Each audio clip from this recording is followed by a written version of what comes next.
கொண்டாடுவோம், அவர் திருப்பெயரில் ஒன்றாகுவோம். இயேசுவின் அன்பை கொண்டாடுவோம், அவர் திருப்பலியில் ஒன்றாகுவோம். நாம் அழைக்கப்பெற்றோம், பேறு பெற்றோம், அவரில் மீட்படைந்தோம். நாம் அழைக்கப்பெற்றோம், பேறு பெற்றோம், அவரில் வாழ்வடைந்தோம். நாம் அழைக்கப்பெற்றோம், பேறு பெற்றோம், அவரில் மீட்படைந்தோம். நாம் அழைக்கப்பெற்றோம், பேறு பெற்றோம், அவரில் வாழ்வடைந்தோம். இயேசுவின் அன்பை கொண்டாடுவோம், அவர் திருப்பலியில் ஒன்றாகுவோம். அனைவரும் வாழ்வுறவே அவர் ஆற்றிய திருப்பலியை அவர் நினைவாய் கொண்டாடியே அன்பின் பொருளுணர்வோம். அனைவரும் வாழ்வுறவே அவர் ஆற்றிய திருப்பலியை அவர் நினைவாய் கொண்டாடி அன்பின் பொருளுணர்வோம். அவர் திரு ரத்த உறவில் நாம் சோதரராவோ. அவர் திரு ரத்த உறவில் நாம் சோதரராவோ. இயேசுவின் அன்பை கொண்டாடுவோம், அவர் திருப்பலியில் ஒன்றாகுவோம். இயேசுவின் அன்பை கொண்டாடுவோம், அவர் திருப்பலியில் ஒன்றாகுவோம்.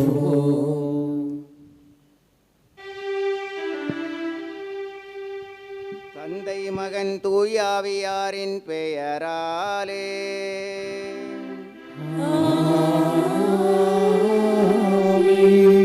நம் ஆண்டவராகிய இயேசு கிறிஸ்துவின் அருளும் கடவுளின் அன்பும் தூய ஆவியாரின் நட்புறவும் உங்கள் அனைவரோடும் இருப்பதாக.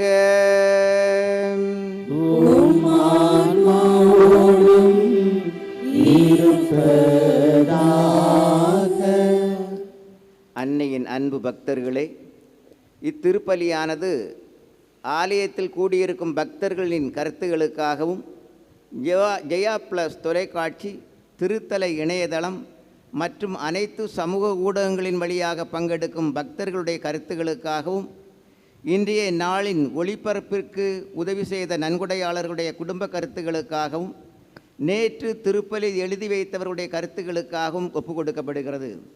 மேலும் இந்த ஒளிபரப்பை காணுகிற அனைத்து அன்னையின் பக்தர்களையும் இறைவன் நிறைவாக ஆசிர்வதிக்கவும் இத்திருப்பலியில் மன்றாடுவோம். Dear devotees, this Mass is offered for all the faithful gathered here and those who are participating through Jaya Plus Shrine, Web TV, as well as other social media, and in a special way for all the sponsors of this live telecast Mass and those who wrote their Mass intentions yesterday, and all the devotees of Our Lady of Good Health, Velangani, who are watching the same. இயேசுவில் அன்புக்குரியவர்களே, இந்த புதிய நாளுக்காக நன்றி கூறி இந்த நாளை இந்த திருப்பலியோடு நாம் ஆரம்பிக்கின்றோம். நாம் பாடியது போன்று ஆண்டவருடைய அன்பை கொண்டாடுகின்றோம், அவருடைய மன்னிப்பை கொண்டாடுகின்றோம், அவருடைய தியாகத்தையும் அர்ப்பணத்தையும் கொண்டாடுகின்றோம், அவருடைய வாழ்வை நாம் கொண்டாடுகின்றோம். இயேசுனுடைய வாழ்வு ஆனது நாம் ஒவ்வொருவருடைய வாழ்வியலாக மாற வேண்டும் என்று நாம் ஜபிப்போம். அதே போன்று இந்த தவக்காலத்திலே, இந்த தூய வாரத்திலேயே நாம் பயணித்து கொண்டிருக்கின்றோம். இயேசுவை நம்முடைய உள்ளங்களிலே ஏந்தி திருச்சிலுவையை உற்று பார்ப்போம். திருச்சிலுவை விட்டு செல்லுகின்ற மதிப்பீடுகளாகிய வெறுமை, அர்ப்பணம், தியாகம், இயேசுனுடைய வாழ்வியல் நம் வாழ்வியலாக மாற இந்த திருப்பலியிலே சிறப்பான முறையிலே ஜபிப்போம். மறை உண்மைகளை இறைவனுக்கு ஏற்புடைய முறையில் ஒப்புக்கொடுக்க தகுதி பெறும் பொருட்டு நம்முடைய குறைகளையும் பலவீனங்களையும் ஏற்று மனமருந்தி மன்னிப்பு பெறுவோம்.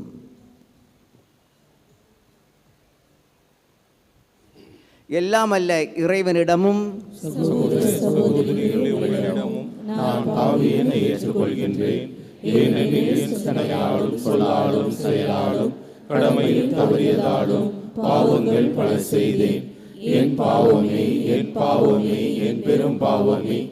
ஆகையால் எப்பொழுதும் கன்னியான புனித மரியாவையும் வானதூதர் புனிதர் அனைவரையும் சகோதர சகோதரிகளே உங்களையும் நம் இறைவனாகிய ஆண்டவரிடம் எனக்காக வேண்டிக் கொள்ள மன்றாடுகின்றேன். எல்லாம் அல்ல இறைவன் நம்மை இரக்கமைத்து நம்முடைய குறைகளை மன்னித்து நம்மை நிறைவாழ்வுக்கு அழைத்து செல்வாராக. ஆமென்.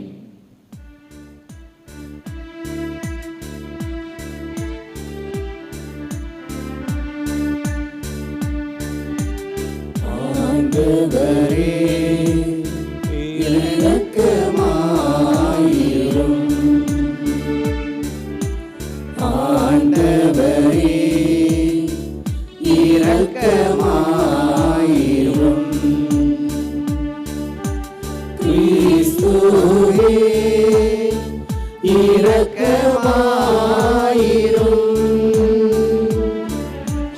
கிறிஸ்துவே இரக்கமாயிரும்.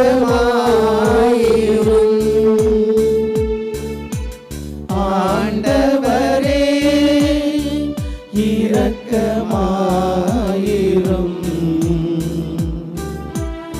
ஆண்டவரே இரக்கமாயிரும். ஆண்டவரே இரக்கமாயிரும்.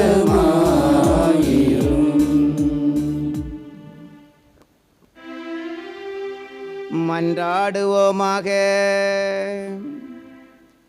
இறைவா, எங்களுக்காக உமது திருமகன் சிலுவையை சுமந்து ஏற்றுக்கொள்ள திருவுளம் கொண்டீரே. அதனால் எதிரியின் ஆதிக்கத்தை எங்களிடமிருந்து அகற்றி உமது அடியார்களாகிய நாங்கள் உயிர்ப்பின் அருளை அடைய செய்வீராக.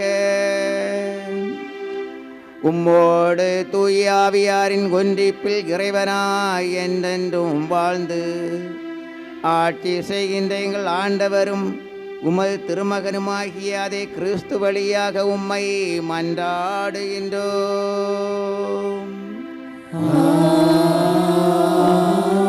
ஆமென்.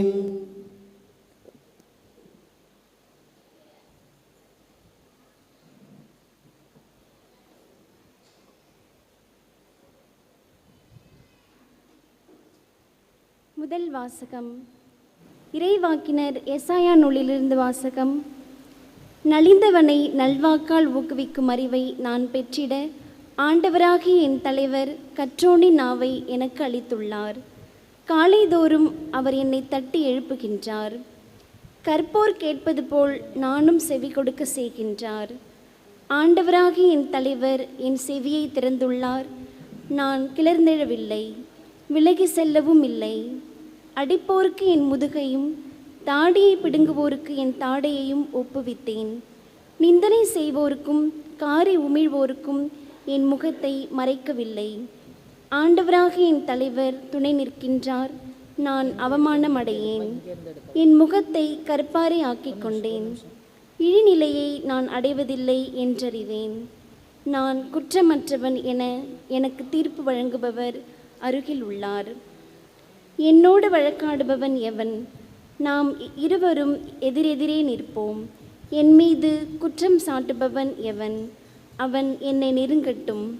இதோ ஆண்டவராகிய என் தலைவர் எனக்கு துணை நிற்கின்றார். நான் குற்றவாளி என தீர்ப்பிட யாரால் இயலும்? ஆண்டவரின் அருள்வாக்கு. இறைவனுக்கு நன்றி. திருப்பாடல் 69 பதிலுரை. கடவுளே, உமது பேரன்பின் பெருக்கினால் எனக்கு பதில்மொழி தாரும்.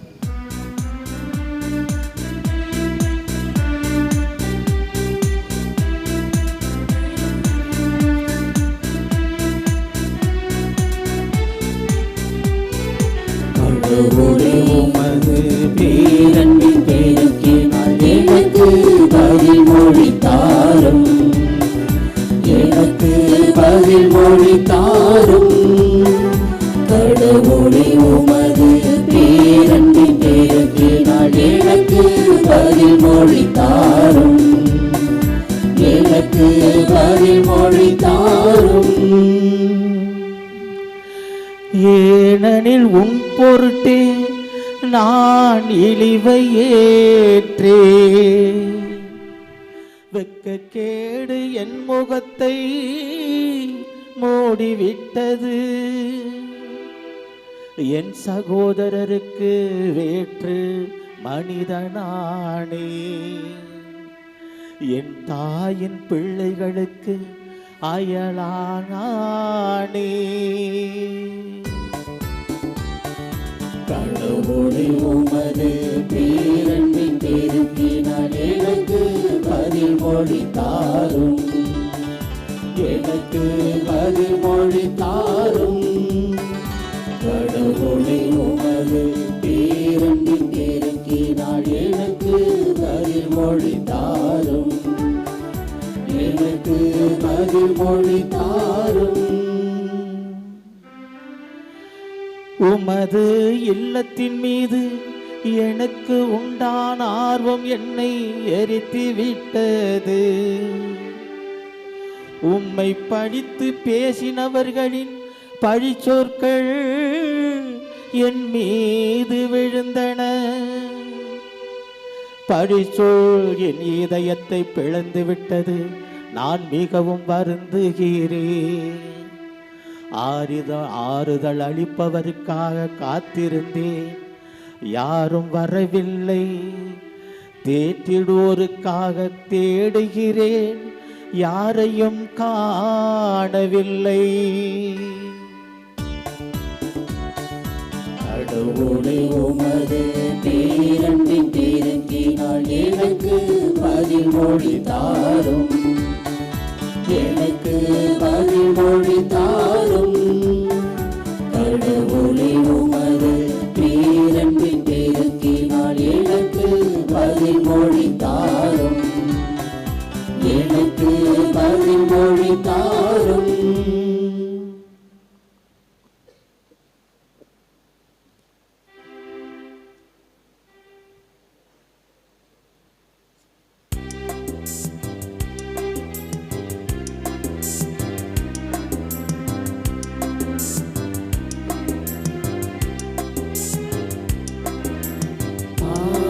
தன் மந்தையை காப்பது போல ஆண்டவர் நம்மை காக்கின்றார்.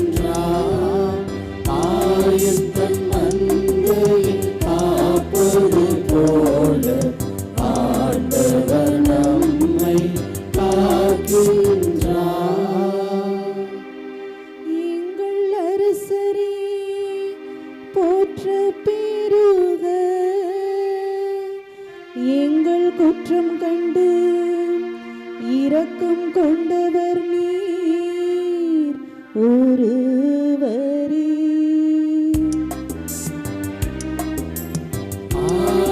தன் மந்தையை காப்பது போல ஆண்டவர் நம்மை காக்கின்றார்.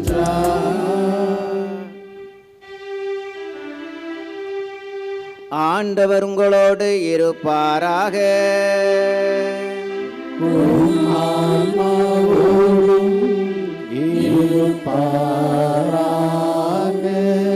தூய மத்தேயு எழுதிய நற்செய்தியிலிருந்து வாசகம்.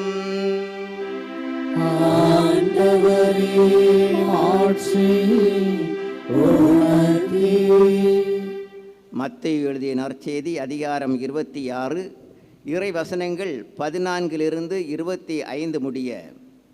மானிட மகன் தம்மை பற்றி மறைநூலில் எழுதியபடியே போகிறார், ஆனால் ஐயோ அவரை காட்டிக் கொடுக்கிறவனுக்கு கேடு. அக்காலத்தில் 12 ஒருவனாகிய யூதாஸ் இஸ்காரியோத்து தலைமை குருவிடம் வந்து, இயேசுவை உங்களுக்கு நான் காட்டிக் கொடுத்தால் என்ன எனக்கு தருவீர்கள் என்று கேட்டான். அவர்களும் 30 வெள்ளிக்காசுகளை எண்ணி அவனுக்கு கொடுத்தார்கள். அது முதல் அவன் அவரை காட்டி கொடுப்பதற்கு வாய்ப்பு தேடி கொண்டிருந்தான். புளிப்பற்ற அப்ப விழாவின் முதல் நாளில் சீடர்கள் இயேசுவை அணுகி வந்து, நீர் பாஸ்கா விருந்துண்ண நாங்கள் எங்கே ஏற்பாடு செய்ய வேண்டும் என விரும்புகிறீர் என்று கேட்டார்கள். இயேசு அவர்களிடம், நீங்கள் புறப்பட்டு நகருக்குள் சென்று இன்னாரிடம் போய், எனது நேரம் நெருங்கி வந்துவிட்டது, என் சீடர்களோடு உமது வீட்டில் பாஸ்கா கொண்டாடப் போகிறேன் என போதகர் கூறுகிறார் என சொல்லுங்கள் என்றார். இயேசு தங்களுக்கு பணித்தபடியே சீடர்கள் செயல்பட்டு பாஸ்கா விருந்துக்கு ஏற்பாடு செய்தார்கள். மாலை வேளையானதும் அவர் 12 பந்தியில் அமர்ந்தார். அவர்கள் உண்டு கொண்டிருந்த பொழுது அவர், உங்களில் ஒருவன் என்னை காட்டிக் கொடுப்பான் என உறுதியாக உங்களுக்கு சொல்லுகிறேன் என்றார். அப்பொழுது மிகவும் வருத்தமுற்றவர்களாய், ஆண்டவரே, அது நானோ என ஒவ்வொருவரும் அவரிடம் கேட்கத் தொடங்கினார்கள். அதற்கு இயேசு, என்னுடன் பாத்திரத்தில் தொட்டு உண்பவனே என்னை காட்டிக் கொடுப்பான். மானிட மகன் தம்மை பற்றி மறைநூலில் எழுதியுள்ளபடியே போகிறார். ஆனால் ஐயோ, அவரை காட்டிக் கொடுக்கிறவனுக்கு கேடு, அம்மனிதன் பிறவாதிருந்தால் அவனுக்கு நலமாய் இருந்திருக்கும் என்றார். அவரை காட்டிக் கொடுத்த யூதாசும், ரபி, நானோ என அவரிடம் கேட்க, இயேசு, நீயே சொல்லிவிட்டாய் என்றார். ஆண்டவரின் அருள்வாக்கு. கிறிஸ்துவே உமக்கு புகழ். இறை இயேசுவில் அன்புக்குரியவர்களை, தவக்காலத்தினுடைய உச்சகட்டமாக இருக்கின்ற தூய வாரத்திற்குள் நாம் நுழைந்திருக்கின்றோம். நாம் பயணித்து கொண்டிருக்கின்றோம். இந்த தூய வாரத்தை நாம் திருப்பாடுகளுடைய வாரம் என்றும் அழைக்கலாம். ஏனெனில் இந்த வாரத்தில் வாசிக்கப்படுகின்ற அனைத்து வாசகங்கள், முதலாவது வாசகம் எசையா நூலிலிருந்து வாசிக்கப்படுகின்றது. நற்செய்தி வாசகம் யோவா நற்செய்தியிலிருந்து வாசிக்கப்படுகிறது. இந்த வாசகங்கள் அனைத்துமே இயேசுவினுடைய பாடுகளை மையப்படுத்துகிறது. முதல் வாசகம் எசையா நூலிலிருந்து வாசிக்கப்படுகின்றது. நமது ஆண்டவராகிய இயேசு கிறிஸ்து பிறப்பதற்கு 500 ஆண்டுகளுக்கு முன்பு எசையா ஆண்டவருடைய பாடுகளை முன்னறிவிக்கின்றார், இறைவாக்காக முன்னறிவிக்கின்றார். எசையா என்ற இறைவாக்கினர் இயேசுனுடைய பாடுகளை 4 கவிதைகளில் 4 செய்யுள்களில் வர்ணிக்கின்றார். முதல் செய்யுள் நாம் திங்கட்கிழமை வாசிக்க கேட்டோம். அதிகாரம் 42 1 - 7 வரை. 2வது நாள் நேற்றைய தினம் நாம் வாசிக்க கேட்டோம். அதிகாரம் 49 1 - 6 வரை. இன்றைய தினம் நாம் வாசிக்க கேட்டோம் எசையா அதிகாரம் 50 4 - 9 வரை. இறுதியாக 4வது கவிதை அல்லது 4வது செய்யுள் இயேசுனுடைய புனித நாளிலே பெரிய வெள்ளி என்று நாம் வாசிக்க இருக்கின்றோம். 52வது அதிகாரம் 53வது அதிகாரம். இந்த வாசகங்கள் அனைத்துமே இயேசுனுடைய பாடுகளை முன்னறிவிக்கின்றார் எசையா இறைவாக்கினர். 2வதாக நாம் எடுத்துக்கொண்டோமேயானால், அன்புக்குரியவர்களே, நற்செய்தி வாசகத்தை எடுத்துக்கொண்டோமேயானால், நற்செய்தி வாசகம் யோவா நற்செய்தியிலிருந்து வாசிக்கப்படுகின்றது. ஒவ்வொரு வாசகமும் நம்மை இயேசுனுடைய நேரத்திற்கு அழைத்து செல்லுகின்றது. யோவா நற்செய்தியிலே நீங்கள் ஒவ்வொரு தடவையும் கேட்பீர்கள், அவரை பிடிக்க வேண்டும் என்று விரும்புவார்கள், ஆனால் இன்னும் நேரம் வரவில்லை. நேரம் வரவில்லை என்றால் அவருடைய பாடுகள், மரணம், உயிர்ப்பு இன்னும் வரவில்லை என்பது அர்த்தம். எனவே யோவா நற்செய்தி ஒவ்வொரு நாளும் நாம் வாசிக்கின்ற பொழுது அவருடைய நேரத்துக்கு நம்மை அழைத்து செல்லுகின்றது. அவருடைய பாடுகளுக்கும், மரணத்துக்கும், இறப்புக்கும், உயிர்ப்புக்கும் அழைத்து செல்லுகின்றது. இவ்வாறாக இன்றைய வாசகங்கள் அனைத்துமே, இன்றைய வாரத்திலே வாசிக்கப்படுகின்ற அனைத்து வாசகங்களும் இயேசுனுடைய பாடுகளை முன்னறிவிக்கின்றது. ஆம் அன்புக்குரியவர்களே, இயேசுனுடைய பாடுகள் எங்கிருந்து ஆரம்பமாகின்றது என்றால் கெத்செமனி தோட்டத்திலிருந்து ஆரம்பமாகின்றது. கெத்செமனி தோட்டத்திலிருந்து ஆரம்பமாகி தொடர்ந்து கல்வாரி மலையிலேயே சிலுவையிலேயே தன்னுடைய வாழ்க்கையை இயேசு கொடுக்கின்றார். அதனை தொடர்ந்து இயேசு அடக்கம் செய்யப்படுகின்றார். அடக்கம் செய்யப்பட்ட இயேசு உயிர்ப்பிக்கப்படுகின்றார். உயிர்ப்பு என்பது மதம், மனித நேயம் அனைத்தையும் தாண்டிய ஒன்று. இயேசு அநீதியான முறையிலே கொல்லப்பட்டார், அநீதியான முறையிலே தீர்ப்பிடப்பட்டார், அநீதியான முறையிலே கொலை செய்யப்பட்டார், எள்ளி நகையாடப்பட்டார். இன்றைய நற்செய்தியிலே வாசிக்க கேட்டது போன்று இயேசு கட்டி கொடுக்கப்பட்டார். இவ்வாறு இயேசு அநீதியான முறையிலேயே கொலை செய்யப்பட்டதன் காரணமாக இறைவன் அவரை உயிர்ப்பிக்கின்றார்.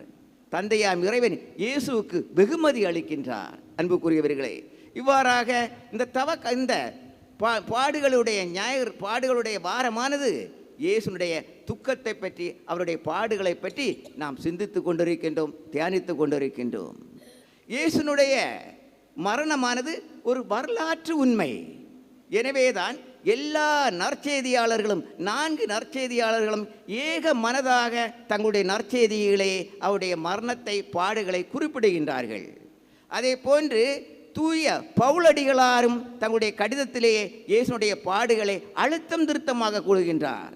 அது மட்டுமல்லாமல் இயேசுவின் காலத்திலே வாழ்ந்து வந்த யோசேப்பியூஸ் என்ற ஒரு யூத அறிஞர் அவருடைய வரலாற்று புத்தகத்திலே இயேசுனுடைய மரணத்தை அக்குவேறு ஆணிவேராக குறிப்பிடுகின்றார். அதே போலதான் ரோமையருடைய ஆட்சி இருந்த பொழுது ரோமைய ஒரு வரலாற்று அரசர் தாசித் என்பவரும் இயேசுனுடைய மரணத்தை, அன்புக்குரியவர்களே, அக்குவேறு ஆணிவேராக குறிப்பிடுகின்றார். இந்த நற்செய்தியானது எழுதப்படுவதற்கு முன்பே, நற்செய்தி உருவாவதற்கு முன்பே ஆதி கிறிஸ்தவர்கள் உண்மையாகவே இயேசுனுடைய பாடுகளினால், அவருடைய இறப்பினால் மிகவும் ஈர்க்கப்பட்டு அந்த இறை வார்த்தையினால் அவர்கள் வேரோட்டமான ஒரு மனமாற்றம் அடைந்ததாக பார்க்கின்றோம்.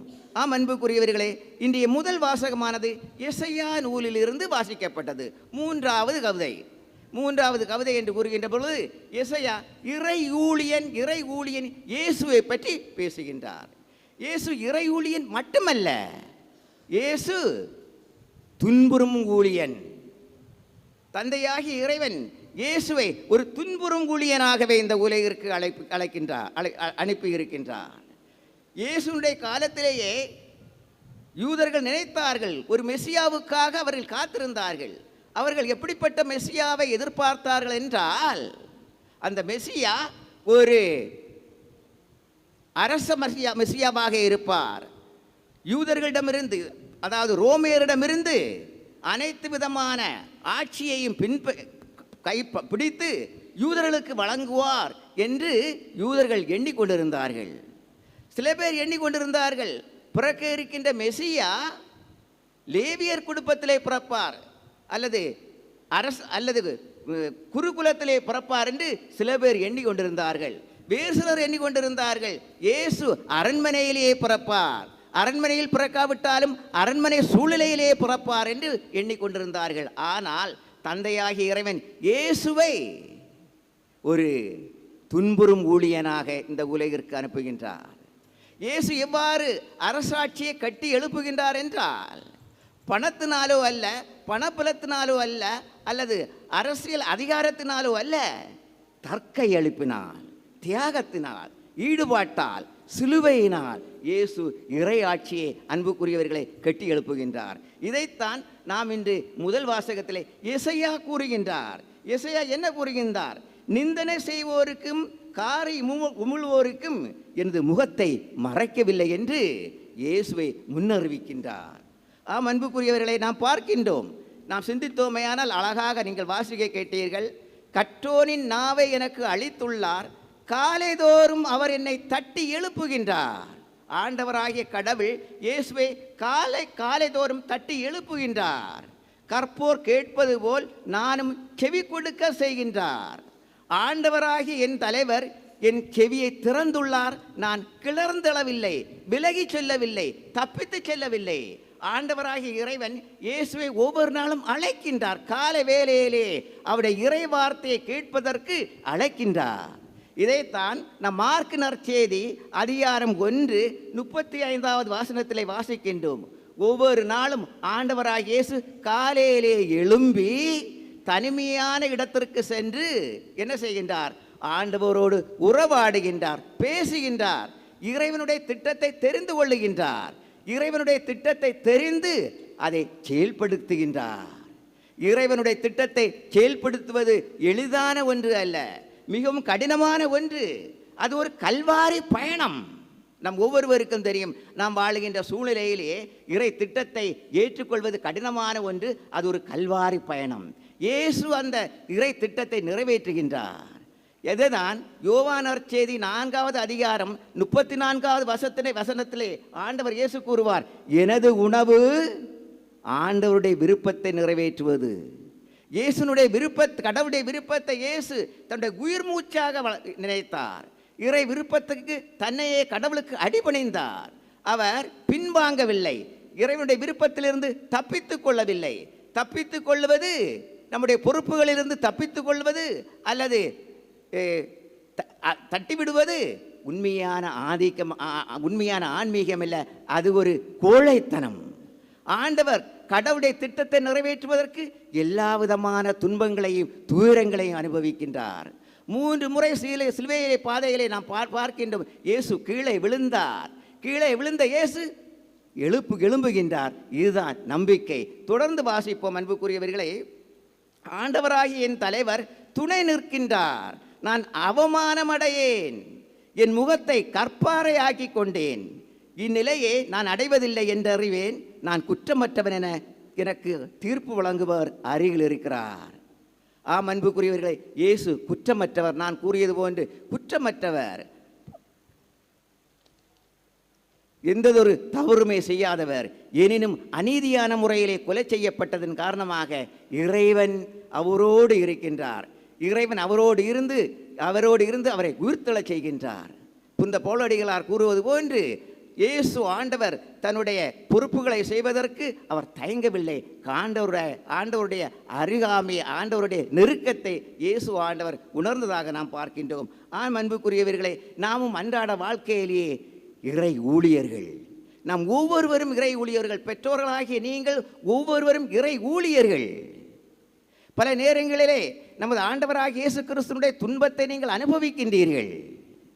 பல நேரங்களிலே பெற்றோர்களாகிய நீங்கள் பிள்ளைகளுக்காக அர்ப்பணிக்கின்றீர்கள், தியாகம் செய்கின்றீர்கள், உங்களையே நீங்கள் வெறுமையாக்குகிறீர்கள். இறுதியாக பார்க்கின்ற பொழுது பெற்றோர்களை கைவிடுகின்ற பொழுது நீங்கள் அனுபவிக்கின்ற துன்பம் இயேசுனுடைய துன்பத்தினுடைய தொடர்ச்சி என்பதை ஒருபோதுமே மறந்து விடாதீர்கள். அதே போன்று நாம் பார்க்கின்றோம் அன்புக்குரியவர்களே, நற்செய்திக்கு வருவதை அதே போன்று யோவான் நற்செய்தியிலே பார்த்தோமையானால் இயேசு சிலுவையில் இருக்கின்ற பொழுதுதான் யோவான் நற்செய்தி அதிகாரம் 19வது அதிகாரம் 30வது வசனத்திலே வாசிக்கின்றோம். இயேசு சிலுவையில் இருக்கின்ற பொழுதுதான் எல்லாம் நிறைவேறிவிட்டது என்று கூறுகின்றார். சிலுவையில் இருக்கின்ற பொழுது, சிலுவைதான் எல்லாவற்றுக்கும் ஆதாரமாக இருக்கின்றது. சிலுவையில் இருக்கின்ற பொழுதுதான் இயேசு தனது தாயை, அன்னை மரியாளை, ஆரோக்கிய அன்னையை நம் ஒவ்வொருவருக்கும் தாயாக கொடுக்கின்றார். சிலுவையில் இருக்கின்ற பொழுது, சிலுவையில் தொங்கிக் கொண்டிருக்கின்ற பொழுதுதான் படைவீரன் ஒருவன் இயேசுனுடைய விலாவை ஈட்டியால் குத்துகின்றான். அங்கே தண்ணீரும் இரத்தமும் வெளிவருகின்றது. தண்ணீர் எதை சுட்டி காட்டுகின்றது? திருமுழுக்கை சுட்டி காட்டுகின்றது. எனது இரத்தம் நற்கருணையை சுட்டி காட்டுகின்றது. திருச்சபையுடைய தந்தையர்கள் கூறுவார்கள், குத்தி திறக்கப்பட்ட விழாவிலிருந்து தான் எல்லா அருள் சாதனங்களும் வெளிவருகின்றது என்று. எனவேதான் ஆண்டவர் இயேசு கிறிஸ்து கூறினார், எல்லாமே நிறைவேறிவிட்டது. எனவே சிலுவை என்பது இயேசுவுக்கு முழுமை, இயேசுவுக்கு நிறைவு, இயேசுவுக்கு அன்பின் அடையாளம், அனைத்து ஆதாரங்களுடைய அடையாளமாக இருப்பது இயேசுடைய சிலுவை. எனவேதான் இயேசு கூறினார், சிலுவையில் இருந்து எல்லாமே நிறைவேறிவிட்டது என்று. ஆம் அன்புக்குரியவர்களே, நம்முடைய அன்றாட வாழ்க்கையிலேயே கிறிஸ்துவ வாழ்வு என்பது சிலுவையோடு பின்னி பிணைந்திருக்கின்றது. பல நேரங்களே நாம் பகட்டான வாழ்வை எதிர்பார்க்கின்றோம், ஆடம்பரமான வாழ்வை எதிர்பார்க்கின்றோம், சிலுவை இல்லாத வாழ்வை எதிர்பார்க்கின்றோம். சிலுவை இல்லாத வாழ்வு சிலுவை இல்லாத வாழ்வு உண்மையான இயேசுவை நம்மால் கண்டுபிடிக்க முடியாது. பல நேரங்களிலே இயேசு இல்லாத சிலுவையும் நம்மால் யோசிக்கவே முடியாது. நீங்கள் கற்பனை பண்ணுங்க, இயேசு இல்லாத சிலுவை உங்களால் வாழ முடியுமா? இயேசு இல்லாத சிலுவையை நம்மால் கற்பனை செய்யவே முடியாது. சிலுவையில் இயேசு இல்லாத சிலுவை நம் ஒவ்வொருவரையும் இங்கே அழைத்து செல்லுகின்றது. எங்கே அழைத்து செல்லுகின்றது என்றால் நம்மை வாழ்வை முற்றுப்புள்ளிக்கு அழைத்து செல்லுகின்றது. இயேசுவோடு இணைந்த வாழ்வானது, இயேசுவோடு இணைந்த சிலுவை நம்மை ஆளுமையை வளர்க்கின்றது, வளர்ச்சியை நோக்கி பயணிக்கின்றோம். இயேசுவோடு இணைந்த சிலுவையானது நம்மை முதிர்ச்சி அடைய வைக்கிறது, பக்குவப்படுத்துகின்றது, நமது ஆளுமையை பண்படுத்துகின்றது, நாம் வளர்ச்சியை நோக்கி பயணிக்கின்றோம். ஆம் அன்புக்குரியவர்களே, இயேசுவோடு இணைந்த சிலுவையோடு நாம் வாழ முயற்சி பண்ணுவோம். அதே போன்று அன்றாட வாழ்க்கையிலே சிலுவைக்கு எதிராக போராடுவதற்கும் நாம் தயாராக இருக்க வேண்டும். குடிப்பழக்க வழக்கங்கள், போதைப் பொருட்களுக்கு அடிமையாகுதல், தற்காலிக இன்பங்கள், மதுபானங்களுக்கு அடிமையாகுதல், அதே போன்று சமூக வலைதளங்களுக்கு அடிமையாகுதல், இவைகள் அனைத்திலிருந்தும், இப்படிப்பட்ட சிலுவைகளிலிருந்து ஒவ்வொரு நாளும் போராடுவதற்கு நாம் அழைக்கப்பட்டிருக்கின்றோம், போராடி வெற்றி அடைவதற்கு நாம் அழைக்கப்பட்டிருக்கின்றோம். எனவேதான் தவக்காலம் என்பது இயேசுடைய லட்சிய பயணத்தோடு நாம் பயணிப்பது என்று நாம் கூறுகின்றோம். எனவே இப்படிப்பட்ட சிலுவைகளிலிருந்து நாம் போராடி அன்புக்குரியவர்களை வெற்றியுடையவர்களாக நாம் வாழ்வதற்கு அழைக்கப்பட்டிருக்கின்றோம். இயேசுனுடைய அந்த வெறுமை, தர்க்க எழுப்பு, அர்ப்பணம் இன்றும் நமக்கு பாடமாக இருந்து கொண்டிருக்கின்றது. அன்புக்குரியவர்களை, பகட்டான வாழ்வு, ஆடம்பரமான வாழ்வு, போலித்தரமான வாழ்வு, வாழ்க்கையை வார்த்தையாக கொண்டு வாழ்கின்ற வாழ்வு நமக்கு பயனளிக்காது. மாறாக தியாக வாழ்வு, வளர்ச்சியை நோக்கி நாம் பயணம் செய்வதற்கு அழைக்கப்பட்டிருக்கின்றோம், லட்சியத்தை நோக்கி பயணிப்பதற்கு அழைக்கப்பட்டிருக்கின்றோம். அறிவியல் தொழில்நுட்பத்தை நோக்கி, செயற்கை நுண்ணறிவை நோக்கி நீங்கள் பயணித்து குடும்பத்திற்கும் உலகிற்கும் ஆசிரியராக இருந்து இயேசு விரும்பிய நல்ல குடும்பத்தை, தியாகம் உறைந்த குடும்பத்தை, அதே போன்று நல்ல உலகத்தை படைக்க அபரிவிதமாக நீங்கள் இறைவனுக்கு வழங்க வேண்டும் என்று இந்த திருப்பலியை தொடர்ந்து ஜெபிப்போம். ஆமேன்.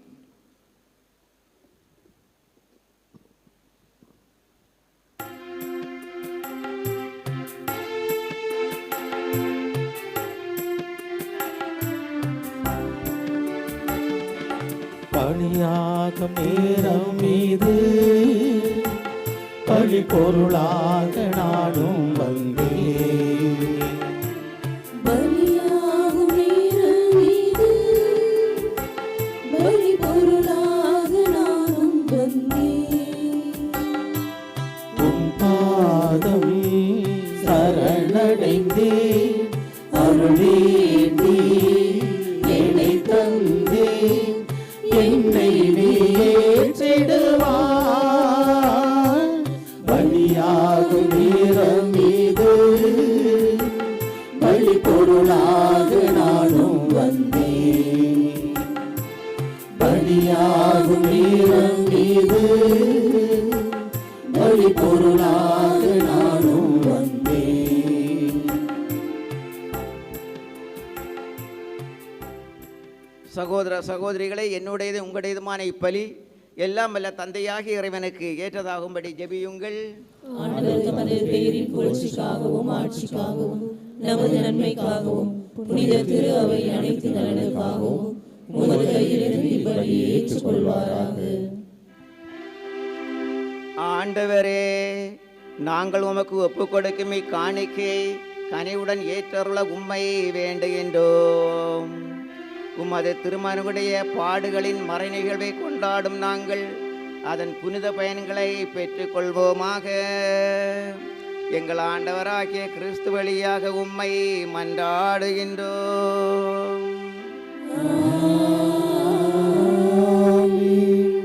ஆண்டவர் உங்களோடு இருப்பாராக.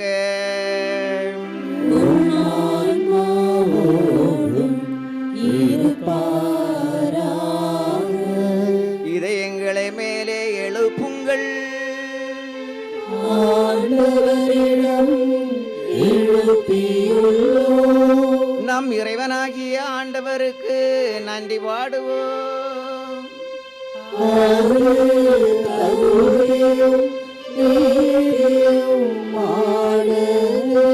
ஆண்டவரே, தூயவரான தந்தையை என்றும் வாழும் இல்லாமல்ல இறைவா, எங்கள் ஆண்டவராகிய கிறிஸ்து வழியாக எந்நாளும் எவ்விடத்திலும் நாங்கள் உமக்கு நன்றி செலுத்துவது மெய்யாகவே தகுதியும் நீதியுமாகும். எங்கள் கடமையும் மீட்புக்குரிய செயலுமாகும். மாசற்ற கிறிஸ்து பாவிகளுக்காக பாடுபடவும் தீயோரின் மீட்புக்காக அநீதியாக தீர்ப்பிடப்படவும் திருவுளமானார். அவரது இறப்பு எங்கள் பாவங்களை போக்கியது. அவரது உயிர்த்தெழுதல் எங்களை உமக்கு ஏற்புடையவர்களாக்கியது. ஆகவே நாங்கள் வானதூதர் அனைவரோடும் சேர்ந்து உம்மை புகழ்ந்து போற்றி அக்களித்து கொண்டாடி ஆர்ப்பரித்து பாடுவதாவது: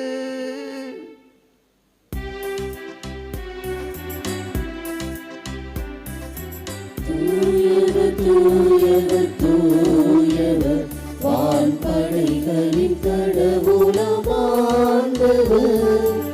ஆண்டவர் விண்ணகமும் மண்ணகமும் உமது மாட்சியால் நிறைந்துள்ளன. உன்னதங்களிலே ஓசன்னா, ஆண்டவர் பெயரால் வருகிறவர் ஆசி பெற்றவர். உன்னதங்களிலே ஓசன்னா, உன்னதங்களிலே ஓசன்னா. ஆண்டவரே, நீர் மெய்யாகவே தூயவர், தூய்மை அனைத்திற்கும் ஊற்று. ஆகவே உம்முடைய தூய ஆவியை பொழிந்து இக்காணிக்கைகளை தூய்மைப்படுத்த உம்மை வேண்டுகின்றோம். இவ்வாறு எங்கள் ஆண்டவர் இயேசு கிறிஸ்துவின் திரு உடலும் திரு இரத்தமுமாக எங்களுக்கு இவை மாறுவனவாக. அவர் பாடுபட உளம் கனிந்து தம்மை கையளித்த போது அப்பத்தை எடுத்து நன்றி செலுத்தி அதை பிட்டு தம் சீடர்களுக்கு அளித்து கூறியதாவது: அனைவரும் இதிலிருந்து பெற்று உண்ணுங்கள், ஏனெனில் இது உங்களுக்காக கையளிக்கப்படும் என் உடல்.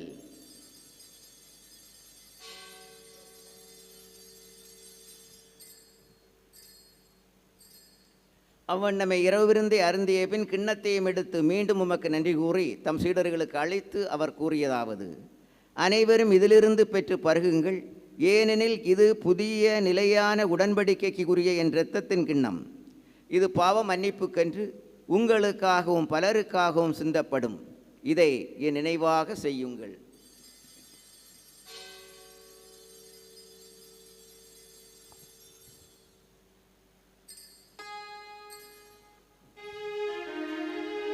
நம்பிக்கையின் மறைபொருள்.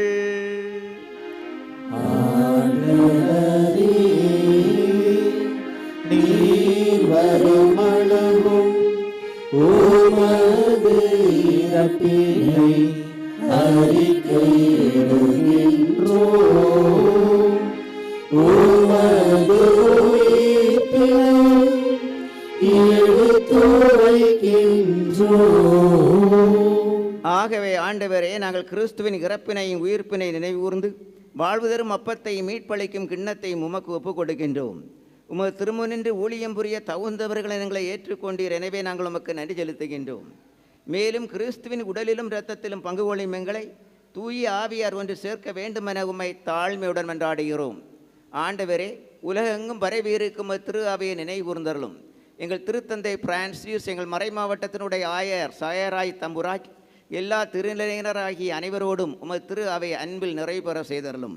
மேலும் உயிர்த்தெழும் எதிர்நோக்குடன் துயில் கொள்ளும் எங்கள் சகோதர சகோதரிகளையும் இறந்தோர் அனைவரையும் இரக்கத்துடன் நினைகூர்ந்து உமது திருமுக ஒளியில் ஏற்றருளும். எங்கள் அனைவர் மீதும் இரக்கமாயிரும். கடவுளுடைய கன்னித்தாயன புனித மரியா, அவருடைய கணவரான புனித ஜோசேப்பு, புனித திருத்தூதர்கள், இவ்வுலகில் உமக்கு உகந்தவராய் இருந்தோராகிய புனிதர் அனைவருடனும் நாங்கள் நிலைவாழ்வில் பங்கு கொள்ளும் தகுதி பெற்று உமது திருமகன் இயேசு கிறிஸ்து வழியாக உம்மை புகழ்ந்தேத்தும் வரமருள உம்மை மன்றாடுகின்றோம். இவர் வழியாக இவரோடு இவரில் எல்லாமல்ல இறைவனாகிய தந்தையே, தூய ஆவியாரின் ஒன்றிப்பில் எல்லா புகழும் மாட்சியும் என்றென்றும் உமக்கு உரியதே.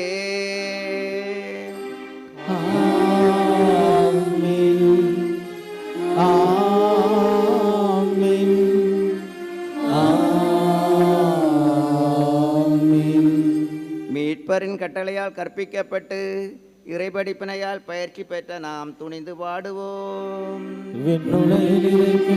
எங்கள் தந்தையே, உமது பெயர் தூயது என போற்றப்பெறுக. உமது ஆட்சி வருக. உமது திருவுளம் விண்ணுலகில் நிறைவேறுவது போல மண்ணுலகிலும் நிறைவேறுக. எங்கள் அன்றாட உணவை இன்று எங்களுக்கு தாரும். எங்களுக்கு எதிராக குற்றம் செய்வோரை நாங்கள் மன்னிப்பது போல எங்கள் குற்றங்களை மன்னியும். எங்களை சோதனைக்கு உட்படுத்தாதேயும். எங்களை விடுவித்தருளும். ஆண்டவரே, தீமை அனைத்திலிருந்தும் எங்களை விடுவித்து எங்கள் வாழ்நாளில் அமைதியை கனிவுடனருள உம்மை மன்றாடுகிறோம். உமது இரக்கத்தின் உதவியால் நாங்கள் தவறுகளிலிருந்து எப்போதும் விடுதலை பெற்று யாதொரு கலக்கமுமின்றி நலமாய் இருப்போமாக. நாங்கள் எதிர்நோக்கியிருக்கும் பேரின்பத்துக்காகவும் எம் மீட்பராகிய இயேசு கிறிஸ்துவின் வருகைக்காகவும் காத்திருக்கின்றோம். ஆண்டவராகிய இயேசு கிறிஸ்துவே, அமைதியை உங்களுக்கு விட்டு செல்கின்றேன், என் அமைதியையே உங்களுக்கு அளிக்கின்றேன் என்று உமது திருத்தூதர்களுக்கு மொழிந்தீரே. எங்கள் பலவீனங்களை பாராமல் உமது திரு அவை நம்பிக்கையை கண்ணோக்கி உமது திருவுளத்திற்கு ஏற்ப அதற்கு அமைதியையும் ஒற்றுமையையும் அளித்தருள்வீராக. என்றென்றும் வாழ்ந்து ஆட்சி செய்கின்றவர் நீரே. ஆண்டவருடைய அமைதி உங்களோடு என்றும் இருப்பதாக. ஒருவருக்கொருவர் கிறிஸ்து தருகின்ற அமைதியை பிறரோடு பகிர்ந்து கொள்வோம். சமாதானம். உலகின் பாவங்களை போக்கும் இறைவனின் சுமரியே, எங்கள் மேல் இரக்கமாயிரும். உலகின் பாவங்களை போக்கும் இறைவனின் செம்மறியே, எங்கள் மேல் இரக்கமாயிரும். உலகின் பாவங்களை போக்கும் இறைவனின் செம்மறியே, எங்களுக்கு அமைதியை அளித்தருளும். ஆண்டவரே இயேசு கிறிஸ்துவே, நாங்கள் உட்கொள்ளும் திரு உடலும் திருத்தமும் எங்களை நீதி தீர்ப்புக்கும் தண்டனைக்கும் உள்ளாக்காமல் உமது பரிவிரக்கத்தால் எங்கள் மனதுக்கும் உடலுக்கும் பாதுகாப்பாகவும் நலமளிக்கும் அருமருந்தாகவும் இருப்பனவாக.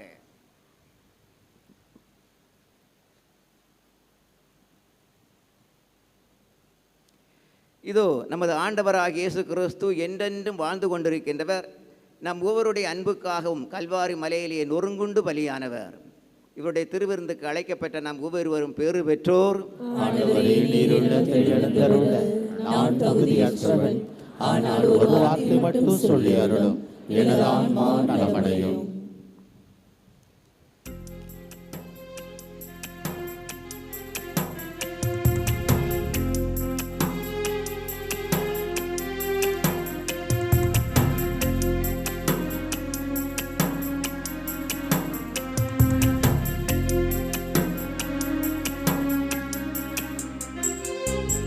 இதயமே இதயமே என்னில் எழுந்து வா, உதயமாய் மனதினில் ஒளியை ஏற்றவா.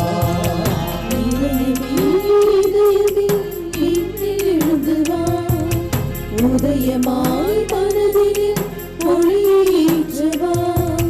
வாழ்விலே வலிமையாகவா, வசந்தமா எண்ணி வாழவா. இதயமே இதயமே எண்ணி எழுந்துவா, உதயமாய் மனதில் ஒளியை ஏற்றவா. ஏங்கும் எனதுள்ளம் நீயாக வேண்டும், தாயிடும் உனது கரம் என்னை காக்க வேண்டும். நன்மை வடிவாக நாதாடி வேண்டும், நாடும் பொது வாழ்வு நான் வாழ வேண்டும். உயரும் பிணியும் என்னை இங்கு சூழ்கின்ற போது, துணையாக மருந்தாக நீ என்னில் வர வேண்டும். இதயமே இதயமே என்னில் எழுந்து வா. உதயமாய் மனதில் ஒளியை ஏற்றவா.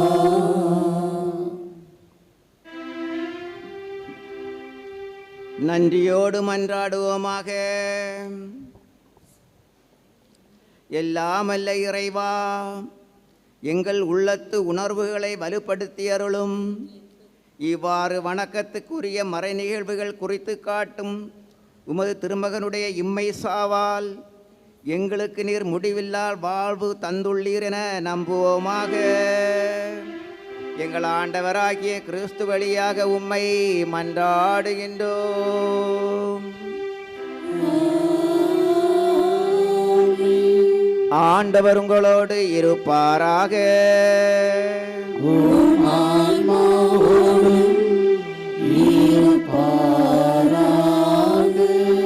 தூய ஆரோக்கியானின் ஆசீர்வாத தலைவணங்கி மன்றாடுவோம்.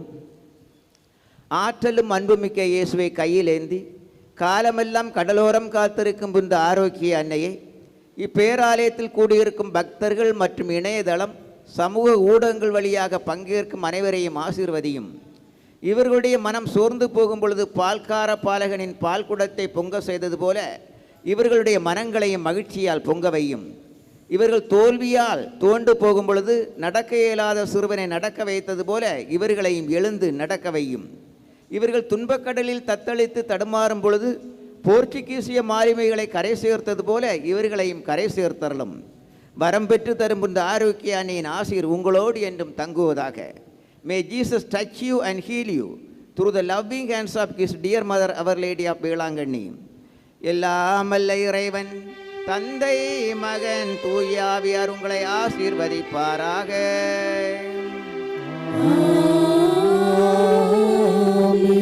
இயேசுவின் அன்பிலும் அர்ப்பணத்திலும் வாழ சென்று வாருங்கள். திருப்பலி நிறைவேறிற்று. இறைவனுக்கு நன்றி.